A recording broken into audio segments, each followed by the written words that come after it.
নদীর উপর স্টিলের সেতু, আশপাশে সড়ক চলে গেছে নদীগর্ভে। ২০০৭ সালে চাঁদপুর সদর উপজেলার বিষ্ণুপুর ইউনিয়নে ধনাগোদা নদীর পাড় ঘেঁষে আড়ংবাজার থেকে কানদী পর্যন্ত ৩.৫ কিলোমিটার সড়কে ৪টি স্টিলের বেলি সেতু স্থাপন করা হয়। নদী ভাঙনে সড়কটি বিলীন হলে ৩টি সেতু সরিয়ে ফেলা হয়, তবে এখনও পড়ে আছে একটি সেতু।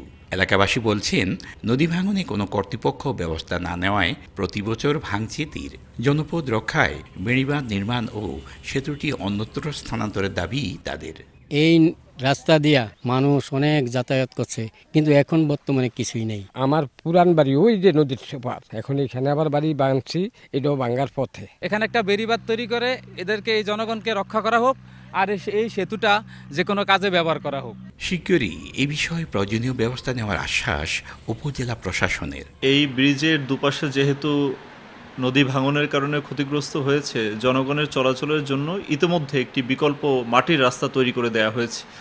আর এই ব্রিজটি আইনানুগভাবেই ওখান থেকে সরিয়ে নিয়ে আসার জন্য সংশ্লিষ্ট প্রকৌশল দপ্তরের সঙ্গে আলোচনা করা হয়েছে। আশা করছি অনতিবিলম্বে এই ব্রিজটি অন্য কোনো কাজে সরকার ব্যবহার করবেন।